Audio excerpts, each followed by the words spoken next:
these? Look, you see these? These are the peppers we want. Put in the basket.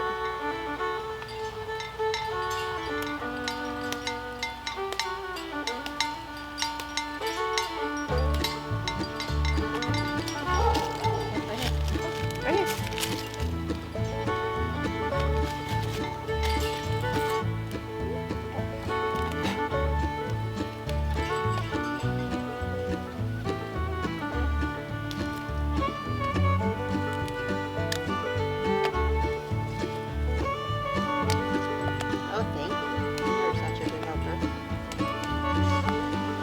She's gonna pick out all the baby tomatoes. There you go. Thank you.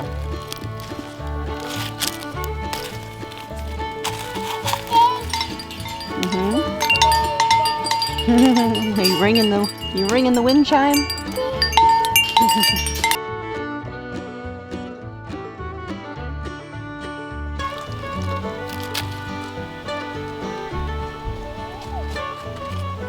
Friends, I'm happy to be partnering with Sanctified Supply Company. They are the people who make all of those great Biblical Feast t-shirts that you often see me wearing, and several more of the shirts that I have. You can find the link to their website in the video description down below and check out all of the things that they make. And when you shop there, you can save 10% if you use my discount code Cornbread. Go check them out. Hello friends, welcome back to Cosmopolitan Cornbread. So today I'm doing some work here in the kitchen. One of the big things that I'm going to be doing is putting up a whole bunch of peppers. I did a big harvest of the last of the peppers out in the garden, and I had a whole bunch of Tabasco peppers that weren't yet ripened, but we were facing our potential first frost this late in the year. And time was going to be up for them. And so a couple days ago, I went out there with the grandbaby and we harvested all the last of the peppers. Now it's been a couple of days since I picked them because we had a little bit of a disaster. We had a water main break. Thankfully it wasn't too hard of a fix.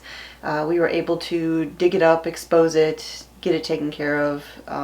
Had a day without water, but you know, it's all right. We have a creek we can haul buckets of water that we can flush the facilities with and things like that.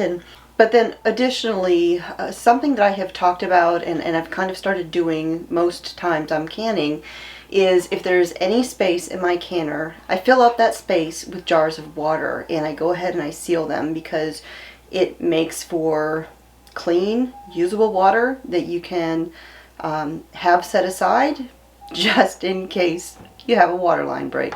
So like I said, I picked these a couple of days ago. When we were out there in the garden, my son walked down there and found a frog or a toad, and when he picked it up, of course it peed on him because that's what they do.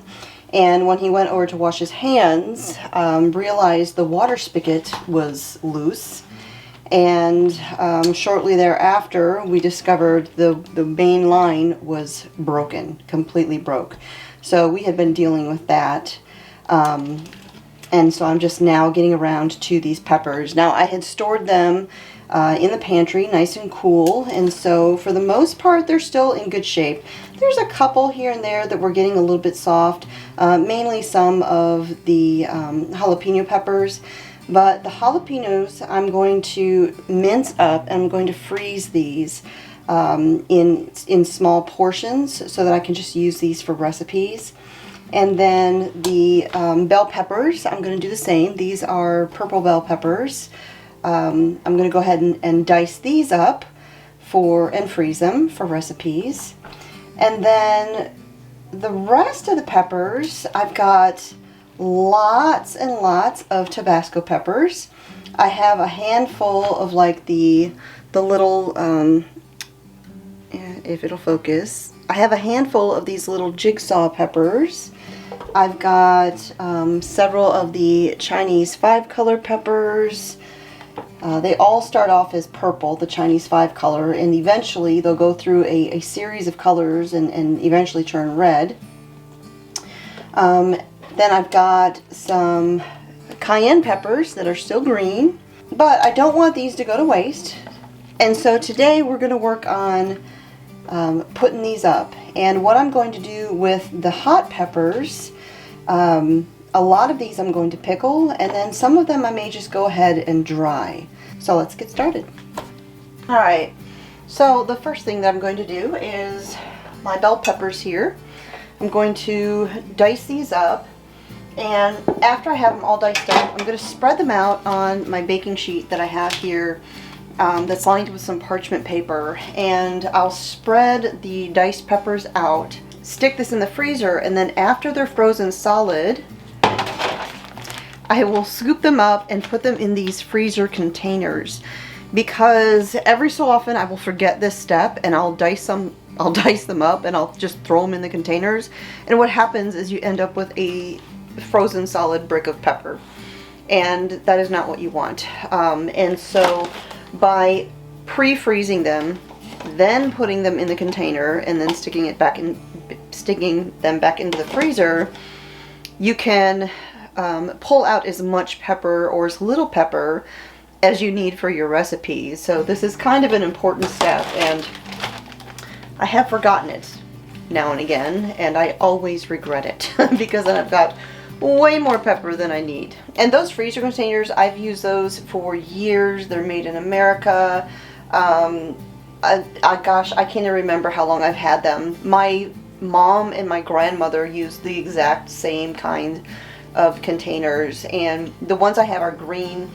Over the years I have seen them with a red lid or a blue lid, but yeah, I forget the brand exactly what it's called, but if you're curious, they do come in all different sizes. I used to have even some great big, like, half-gallon ones. I don't know what happened to those over the years, and I don't even know if those ones are still available, but you can get pints, quarts, half pints, all different sizes, and they're just very, very handy. So I'm going to get to dicing these peppers. Now this one in particular, I think some birds have pecked at it out there in the garden, but it's alright, you can still use it. Real food is not perfect, as the saying goes. Purple bell peppers, I believe these were the lilac variety. I have tried to grow purple peppers in the past. To be honest, I don't think I'm going to grow them again, because they never seem to produce as well as traditional bell peppers. They always tend to be kind of on the smaller side, and they also don't seem to produce the numbers that a typical bell pepper plant generally produces. So I don't think I'm going to give these a try again in the future, because, you know, here in Arkansas, my garden is smaller. My space is much more valuable, and so I'm not going to waste space on things that just don't produce that well.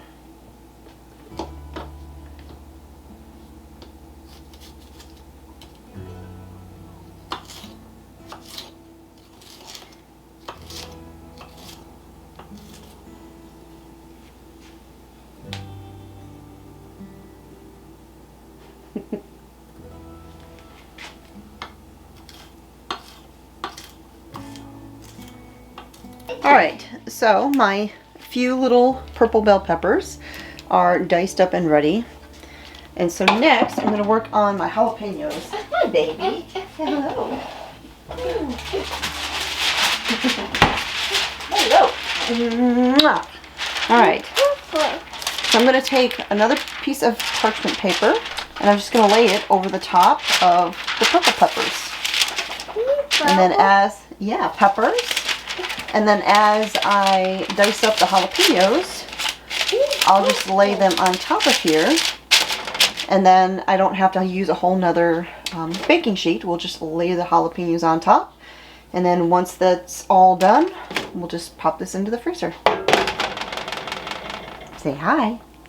Hi.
Alright, so I got my bell peppers and jalapeno peppers diced up and in the freezer. So now I'm going to work on my hot peppers here, my little Tabasco peppers and all the rest of them, if I can get these gloves on.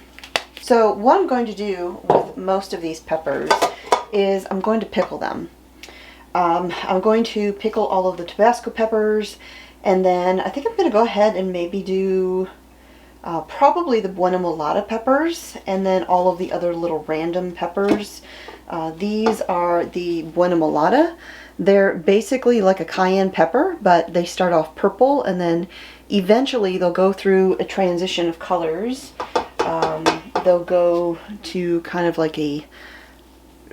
a pinky color like this, and then eventually they'll turn red. But again, we were racing a frost, and so these didn't have time to mature, but there will still be flavor in them, because if you think about it, a jalapeno pepper is not fully ripened and it has tons of flavor. And so we're going to go ahead and use these. And so I've got my little, these are some little Weck bottles that I have. And so I'm going to put all of the Tabasco peppers in one, and then I'll put all of my random peppers in the other jar. And then my cayenne peppers here, I think I'm just going to air dry these in the pantry.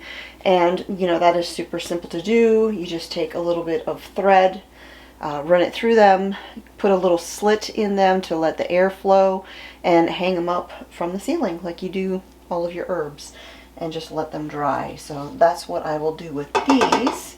So I'm going to go ahead and pull those out so that they're out of the way. And you know, some of them aren't in good shape. Like this one right here, I won't use that. I'll just toss that. I haven't really sorted these peppers. I just washed them. So I'll go ahead and pull all of these ones out. And we'll set these aside. So I've got my 2 jars, or my 2 bottles here, and I'm just going to kind of sort the peppers as I go. All of the Tabasco peppers in one, and all of the mixed peppers in the other. So now as I'm going through these peppers, I want to go ahead and remove all of the stem tops. And for the little ones like this, you can usually just snap them right off, you know, just like that. And that's all you got to do. Now, you don't want these to float in the brine that we're going to make, so I'm going to also take my knife, and I'm just going to slit them from top to bottom. Kind of like that, so that the brine can get in there. And we'll do that with all of the peppers. And basically what I'm going to be doing here with the Tabasco peppers is making homemade Texas Pete. And Texas Pete, you can find that in the grocery store.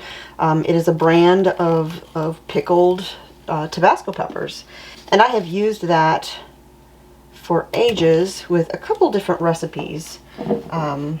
Now one of them I haven't made in a really long time because it's been super hard to find the cut of meat that I used to do. But it was a Korean type of ribs recipe where you make a marinade with some soy sauce and vinegar. You use some of the peppers, the pickled peppers from the Texas Pete or other brand. There's other brands that make that as well. You throw in a couple of these little peppers and you let it marinate, and then you just grill them up, you know, on the grill, and they're just absolutely delicious. But it's been ages since I have been able to find those thin cut. They're a beef short rib, I believe, is what they are. I always used to buy them in the commissary when my husband was in the army, and they were just called Korean ribs. But it's been a long time since I've seen those. So sadly, I haven't been able to enjoy that particular recipe. But I use these same little pickled peppers to make quedampika, which is a, it's called a chamorro recipe. It's from a friend of mine who's from Guam. It's just a really easy chicken wing recipe, but it uses these peppers for flavoring.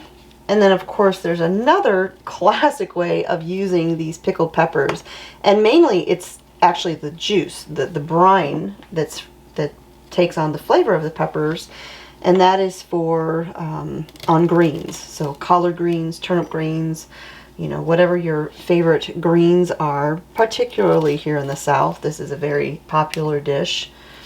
You sprinkle that hot pepper vinegar over your greens, and that is another way that you can use this. But there's all sorts of ways to put these to use. Oh, and I also wanted to add, if you wanted to, you could also dice up the peppers or cut them into rings depending upon the size of the pepper. That's totally an option as well. So it's really just a matter of preference, what you prefer to do, and generally how you plan on using the peppers.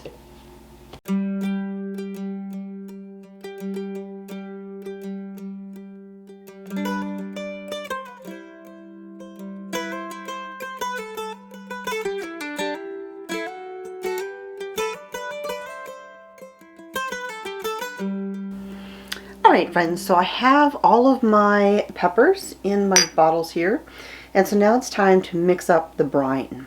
Alright, so I have a saucepan here, and I've got some white vinegar, just regular distilled vinegar, and I've got some peppercorns, and I've got some kosher salt. And I'm basically going to need enough brine to cover my peppers by about a ½ inch to 1 inch. And this little measuring cup here is a cup. And I figure if I have about a cup or so of brine, that should be enough to cover these peppers. I'm going to need equal parts of vinegar and water. And so since I'm estimating about a cup per bottle, let me do a cup of water and a cup of the distilled vinegar. Alright, so add in the water. And then we'll add in the vinegar.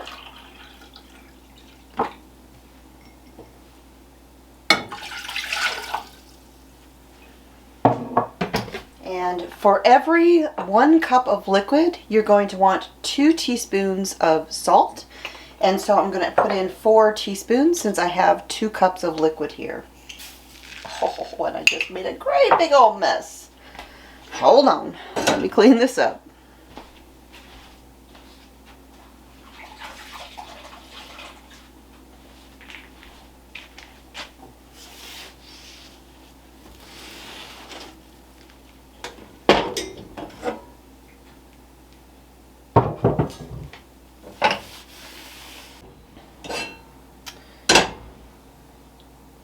Two cups of liquid, 4 teaspoons of salt.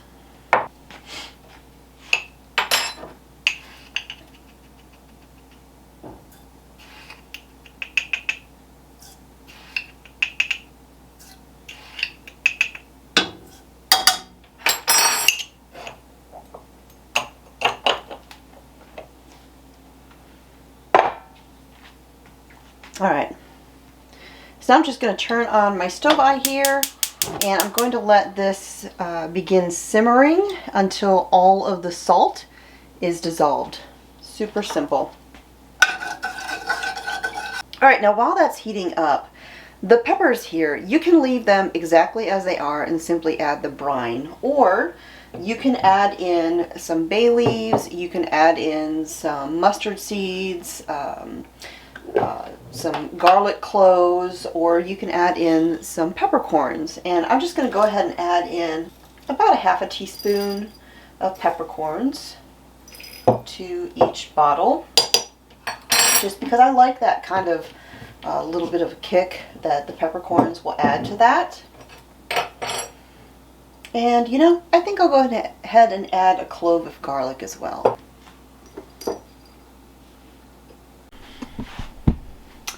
Alright friends, so I let my brine here simmer for 10 minutes or so just to make sure everything was fully dissolved and all of that. And so now I'm just going to pour my brine into my bottles here.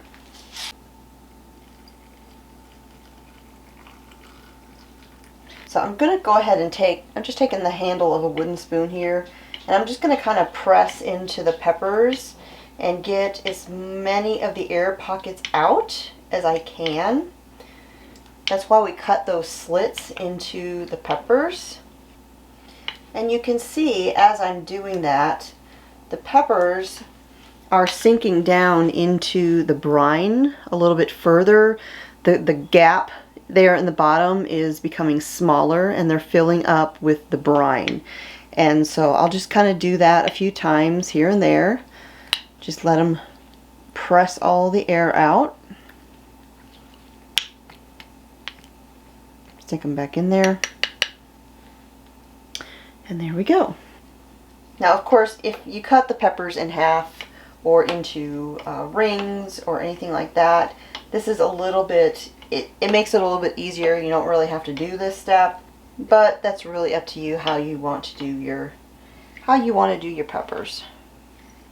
So now at this point, I'll go ahead and put my bottles of pickling peppers into the refrigerator, and I'll let them sit there for at least 2 or 3 weeks to kind of let the brine do its thing and let these pickle and develop all of that flavor, and then they'll be ready to be used.